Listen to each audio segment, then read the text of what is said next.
Hey, hello everyone. Welcome to Physics of Physics, a place where you can learn physics with easy and reliable concepts. If you are curious to know the wonders of the nature, you are in the right place.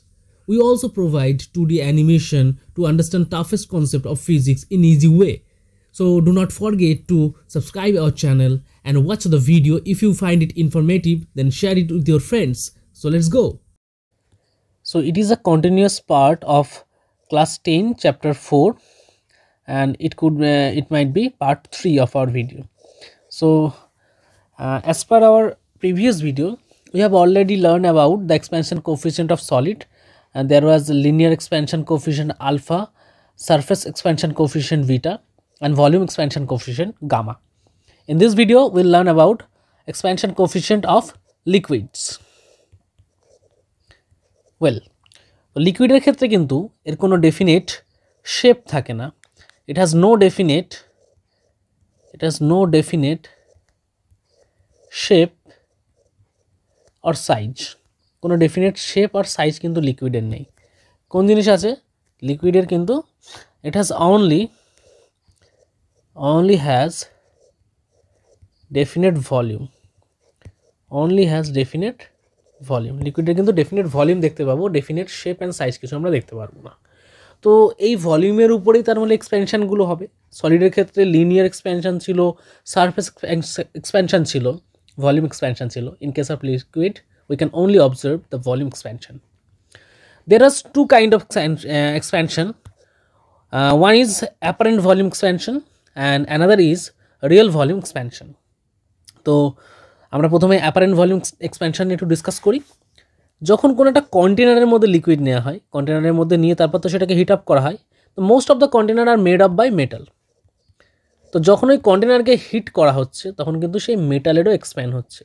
এই মেটালের যে normal কন্টেনারের যা size ছিল সেই size থেকে কিন্তু কন্টেনারের সাইজের সামান্য ইনক্রিমেন্ট হচ্ছে। তার মানে কিন্তু এমন নয় যে একটা গামলা বসিয়ে দিলাম আর সেখান থেকে বিরাট একটা ছোট বাটি বসালাম, সেখান থেকে বিরাট বড় একটা গামলা তৈরি হয়ে গেল। এটা খুব নমিনাল অ্যামাউন্টের একটা ইনক্রিমেন্ট কিন্তু ভলিউমের ক্ষেত্রে হচ্ছে কন্টেনারে, যার জন্য এই কন্টেনারের ভিতরে যে লিকুইড রাখা হয়েছে সেই লিকুইডের ভলিউমের একটা ইনক্রিমেন্ট দেখা যাচ্ছে। Due to the increment of the volume of the container, we can observe the increment of the volume of the liquid. এটাকে কনসিডার করা হয় আমার অ্যাপারেন্ট ভলিউম এক্সপ্যানশন হিসাবে। So as per the definition, when we heat up any liquid filled container, the size of the container also increase due to the thermal expansion of the solid. Apart from the expansion of the container, if we only consider the expansion of the liquid, that is known as apparent expansion. তাহলে আমরা যদি কন্টেনারের এক্সপ্যানশনটাকে consider না করি, করে liquid কতটা expand হচ্ছে container এক্সপ্যানশনের জন্যই আর কি, তাকে বলা হবে কি apparent expansion coefficient.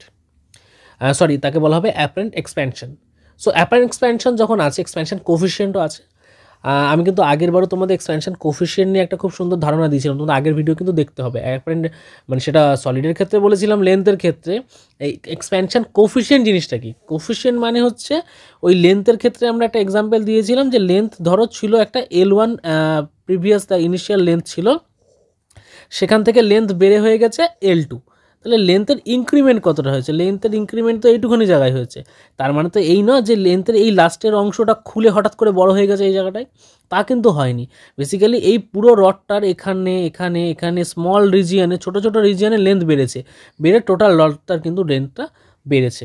In case of ভলিউমও তাই হয় যে টোটাল স্পেসে যতটা ভলিউম আছে, স্মল ভলিউম, ছোটো জায়গায় ভলিউম কনসিডার করি যেগুলো আমরা, সেই জায়গায় ভলিউম ইনক্রিমেন্ট হয়, হয়ে টোটাল ভলিউমটা বাড়ে।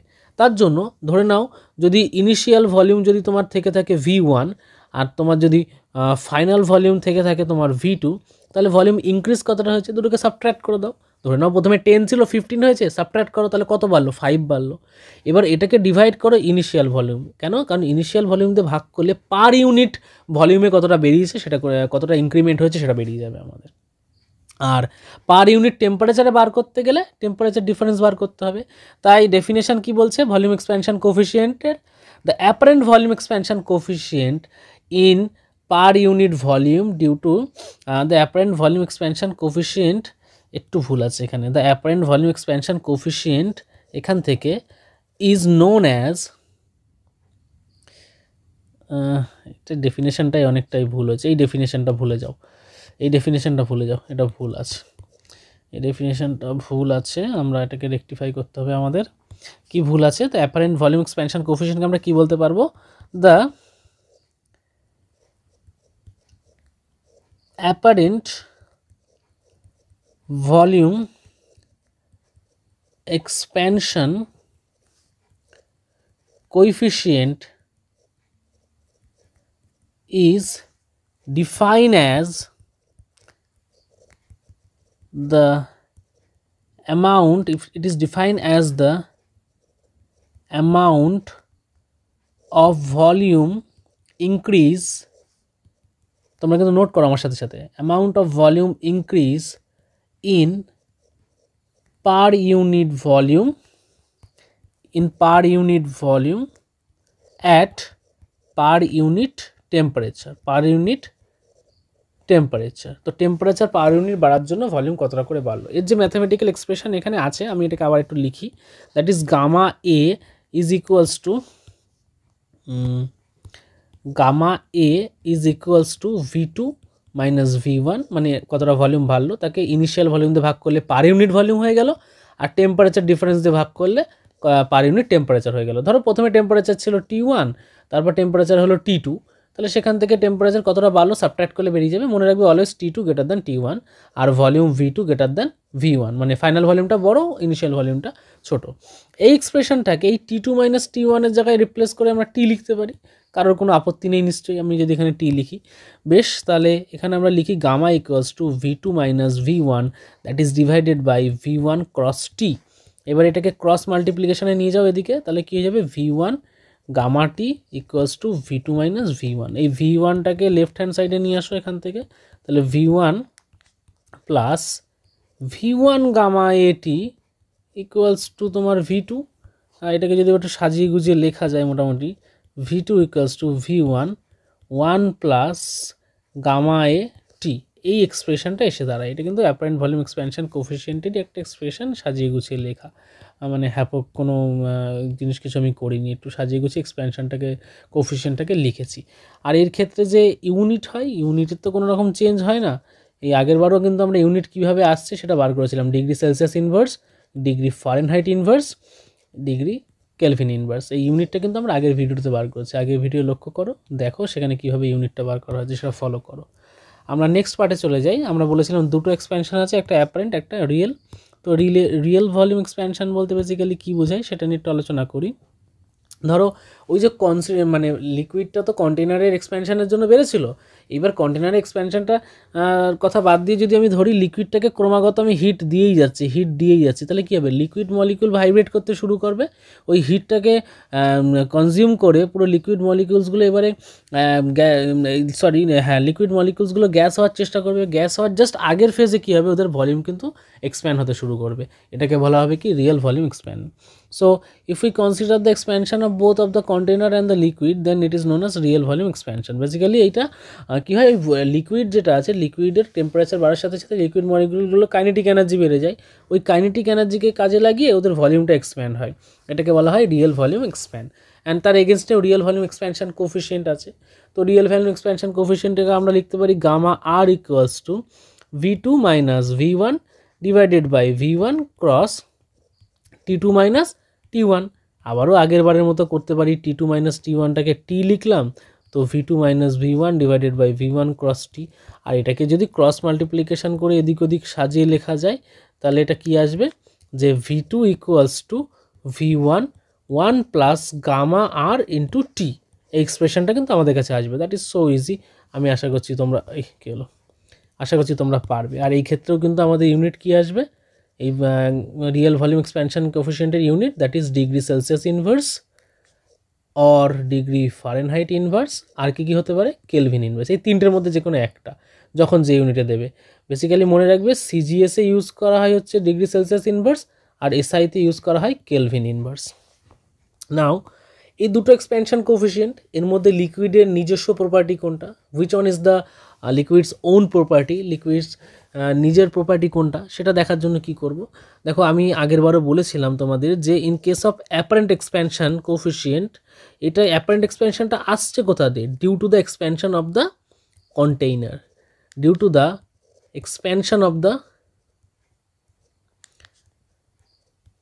expansion of the container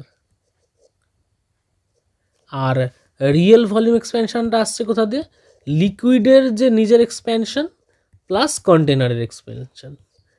so এটা কন্টেনারের উপর ডিপেন্ডেন্ট বটে, কিন্তু মোস্ট অফ দ্য পার্ট লিকুইডের উপরে ডিপেন্ডেন্ট, কিন্তু অ্যাপারেন্ট এক্সপ্যানশনটা পুরোটাই ডিপেন্ডেন্ট কার উপরে, কন্টেনারের উপরে, পুরোটাই কন্টেনারের উপরে ডিপেন্ডেন্ট। ফলে কন্টেনারের উপরে যখন ডিপেন্ডেন্ট হচ্ছে তখন সমস্যাটা কী হচ্ছে, আমি যদি ধরো একটা কন্টেনার আমি নিলাম, লেটস ধরে নাও তামার একটা কন্টেনার নিলাম, তার কিন্তু এক্সপ্যানশন কোফিশিয়েন্ট একরকম হবে। আমি যদি তামার বদলে ধরো লোহার কন্টেনার নিলাম, তার এক্সপ্যানশন কোফিশিয়েন্ট একরকম হবে। লোহার ক্ষেত্রে ধরে নাও এইটা মিউ এফই হবে। তাহলে এদের দুজন এক্সপ্যানশন কোফিশিয়েন্ট কখনো সমান হবে না, কারণ দুটো আলাদা মেটাল, মেটালের এক্সপ্যানশন কোফিশিয়েন্ট আলাদা হবে। যার জন্য কিন্তু যখন লিকুইড ওই কন্টেনারে রাখবো, ওই দুটো আলাদা মেটাল হওয়ার জন্য দুরকম আলাদা এক্সপ্যানশন আমরা দেখতে পাবো। তাই বলা হচ্ছে apparent expansion occurs due to the expansion of the container. So it is strongly depends on the expansion of the coefficient, expansion coefficient of the container. For using different type of container বলতে কিন্তু এখানে basically বোঝানো হয়েছে different type of metal বা different type of material আর কি। We can see the different apparent expansion coefficient of the liquid. যেরকম different material use করবো, different expansion coefficient দেখতে পাবো। But really it is not really expansion, it is real expansion. It is real expansion, but in case of real expansion it remains similar in every cases, so it considered as liquid's own property, not on, it is liquid's own property. তো তোমরা এই জায়গাগুলো ঠিক করে নেবে একটু। আর এই কোশ্চেনটা কিন্তু খুব ক্রুশিয়াল, এই কোশ্চেনটা দেখা গেছে মাধ্যমিক এক্সামিনেশন বা টেস্টে অনেক স্কুলে জিজ্ঞাসা করেছে। তো দ্যাটস ফাইন, লিকুইড এক্সপ্যানশন হলো, আমরা সলিডেরও শিখেছিলাম, এইবারে গ্যাসের এক্সপ্যানশন সম্পর্কে একটু জানি। আশা করি লিকুইডের তোমরা বুঝতে পেরেছো। কোনো প্রবলেম থাকলে অবশ্যই আমি জানি তোমরা আমাকে সেই প্রবলেম সম্পর্কে বলবে। তো দেখো কোনো প্রবলেম আছে কি না কোথাও কমেন্টে জানাও, খুব ইজিলি আমি তোমাদের জন্য সবটাই এক্সপ্লেন করেছি। আর আমাদের চ্যানেলে তো বেঙ্গলি ইংলিশ দুটোই ল্যাঙ্গুয়েজের সাহায্যে পুরোটাকে এক্সপ্লেন করা হচ্ছে। তো আশা করছি তোমাদের সমস্যা হবে না, কারণ মোস্ট অফ দ্য তোমরা সবাই বেঙ্গলি বোর্ডের আন্ডারে ইংলিশ ভার্সান পড়ছো, তাই আমি দুটো ল্যাঙ্গুয়েজকে একসাথে কভার করছি। সো অবশ্যই ভালো লাগলে কিন্তু তোমরা লাইক শেয়ার সাবস্ক্রাইব করবে, যাতে তোমাদের বন্ধুদের কাছেই পৌঁছায় এবং তাদের এই ভিডিও দেখা, তাদের কিছু পরামর্শ বা তাদের যদি ভালো লাগে তাদের লাইক, সেটা থেকে আমার একটা অনুপ্রেরণা জাগবে যে আরও এই ভিডিও বানাই, আমি আরও তোমাদের সাথে শেয়ার করি। চলো নেক্সট পার্টে আমরা যাই, এক্সপ্যানশন অফ দ্য গ্যাস। সেখানে আমরা কী পড়বো দেখি।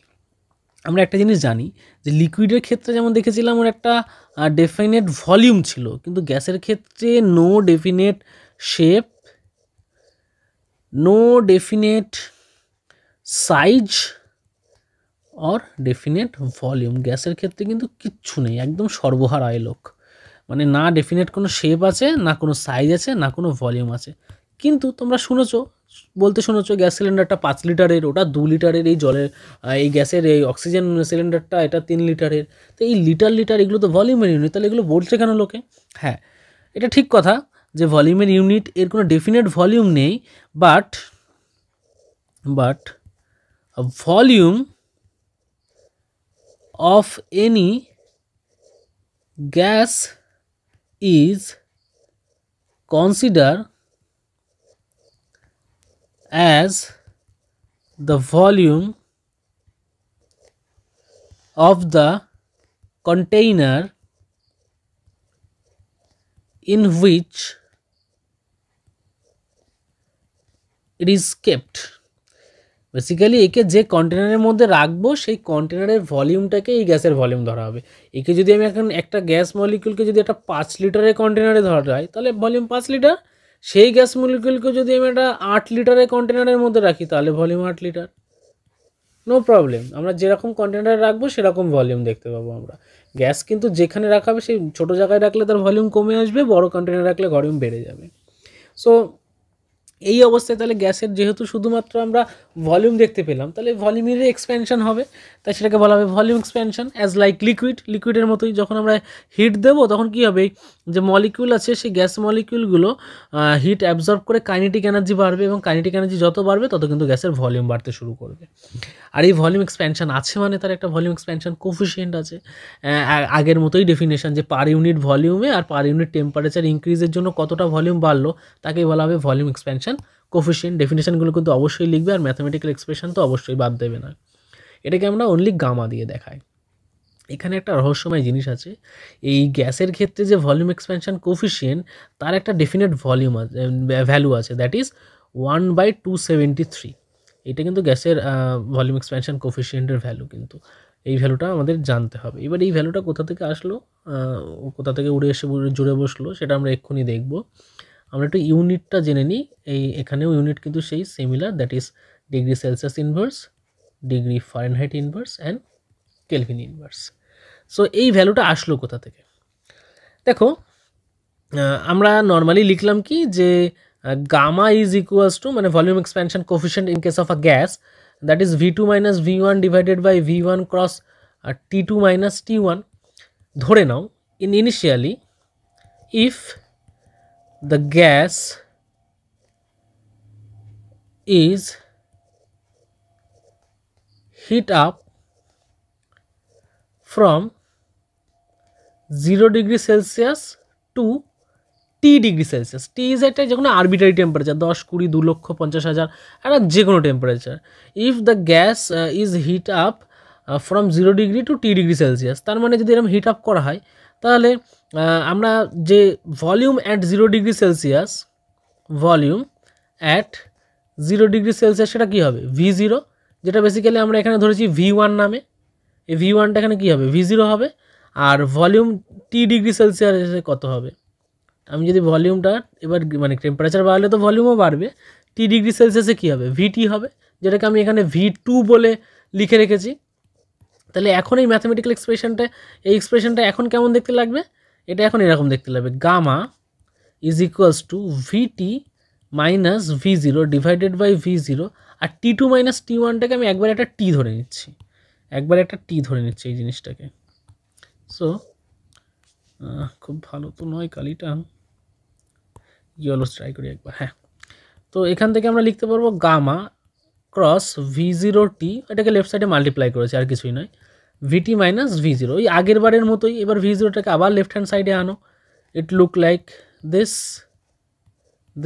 এবারে তাহলে VTটাকে আমরা কি লিখতে পারবো? V0 কমন নিয়ে V0 1 প্লাস গামা টি। এখানে কি হলো বুঝতে পারলে? আমি কিন্তু একটা স্টেপ জাম্প করেছি, মানে আমি কি করেছি, এই যে V0 1 প্লাস গামা টি, এটা কোথা থেকে আসলো? এই দু জায়গা থেকে V0 কমন নেবো। প্রথমটা থেকে কমন নিলে প্রথমে কিচ্ছু নেই, জাস্ট 1 পড়ে থাকবে, আর সেকেন্ডটা থেকে কমন নিলে একটা গামা একটা টি পড়ে থাকবে, তাই লিখলাম আমি। আর রাইট হ্যান্ড সাইডে কি VT, এবার স্টেপ জাম্প করে আমি এটাকে ঘুরিয়ে লিখছি, VTটাকে লেফট হ্যান্ড সাইডে আর এটাকে রাইট হ্যান্ড সাইডে, V0 1 plus gamma T. That is my equation number 1। এখান থেকে মেন টুইস্টটা শুরু হবে, এই ভ্যালুটা কী করে আসলো 1/273, ইকুয়েশন নাম্বার 1। এবার তোমরা আশা করি কেউ ভুলে যাওনি, চার্লস ল পড়েছিলাম, মনে আছে চ্যাপ্টার নাম্বার 2-তে? সেখানে দেখো, from Charles law VT is equals to V0 1 plus T/273। আমি যদি খুব ভুল না হই, তোমাদের সবারই মনে আছে এই জিনিসটা। এইটা একটা চার্লস লর কী ছিল? ম্যাথামেটিক্যাল এক্সপ্রেশন ছিল না? তো এই ম্যাথামেটিক্যাল এক্সপ্রেশনটা কি কোথাও হেল্প করবে আমাদের? দেখা যাক। কিন্তু একটা জিনিস তো এতক্ষণে আমরা দুজনেই দেখতে পেরেছি যে এর লেফট হ্যান্ড সাইড এর লেফট হ্যান্ড সাইড আর এর লেফট হ্যান্ড সাইড একদম সিমিলার চলে এসছে, আর এই রাইট হ্যান্ড সাইডটাকে আমাকে ইকুয়াল করতে, যেহেতু লেফট হ্যান্ড সাইড ইকুয়াল, তাহলে রাইট হ্যান্ড সাইডও ইকুয়াল হবে। তাহলে বাই কম্পেয়ারিং 1 and 2, তোমরা কিন্তু লেখো এই প্রুফটা, এটা আসে এক্সামে, বাই কম্পেয়ারিং 1 and 2 কী পাচ্ছি আমরা? এই 1-এর লেফট হ্যান্ড আর লেফট হ্যান্ড কম্পেয়ার করলে তো ওটা কেটে গেল, রাইট হ্যান্ড কম্পেয়ার করলে কী হবে? 1-এর রাইট হ্যান্ডে আছে V0 1 প্লাস গামা টি, আর 2-এর রাইট হ্যান্ডে কী আছে? That is V0 1 plus T/273, যেটা হচ্ছে আমরা চার্লস ল থেকে পেয়েছিলাম। তো এই দুটোকে ইকুয়েট করলে V0 ক্যান্সেল আউট হয়ে যাচ্ছে, তাহলে থাকছে কি এদিকে 1 plus gamma T equals to 1 plus T/273. Again we can cancel out 1 and 1, and the remaining part is gamma t equals to T/273. The another chance to cancel out T and T, and the remaining final value gamma is equals to 1/273. So there is no miracle, আমরা এখান থেকেই কিন্তু এই ভ্যালুটাকে পেয়েছিলাম, এই 273।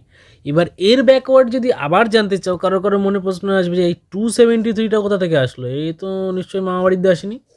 এই ভ্যালুটা কোথা থেকে আসলো এটা জানতে গেলে তোমার জানতে হবে অ্যাবসোলিউট জিরো টেম্পারেচার। মনে আছে? অ্যাবসোলিউট জিরো টেম্পারেচার কত ছিল? Absolute zero temperature that is -273, সেটা চার্লস আর কেলভিন মিনে ডিটারমাইন করেছিল। সেই টেম্পারেচার থেকে কিন্তু এই 273টা এসেছিলো। সেটা চ্যাপ্টার নাম্বার 2তে আমি ডিসকাস করেছি অলরেডি। দেখো কীভাবে এই অ্যাবসোলিউট জিরো টেম্পারেচার আসলো, তার থিঙ্কিংটা আমরা একদম চ্যাপ্টার নাম্বার 2তে খুব সুন্দর করে ডিসকাস করেছি। পুরো ভিডিও কভার করা আছে চ্যাপ্টার 2 এর, একবার দেখে নেবে সেটা। So that's all about the expansion of volume and expansion of gas. তো volume expansion coefficient, gas expansion coefficient, তাদের রিলেশনস অ্যান্ড গ্যাস এক্সপ্যানশন কোফিশিয়েন্টের ভ্যালু আমরা বার করে ফেললাম। ও হ্যাঁ, একটা ইম্পর্টেন্ট জিনিস আমি একদম ভুলে গেছি, সরি। হ্যাঁ, গ্যাসের দুটো এক্সপ্যানশন কোফিশিয়েন্ট ছিল না? একটা হচ্ছে অ্যাপারেন্ট আর একটা হচ্ছে কি রিয়েল। এদের মধ্যে একটা রিলেশন আছে। The real expansion coefficient is define as apparent expansion coefficient plus the expansion of the glass.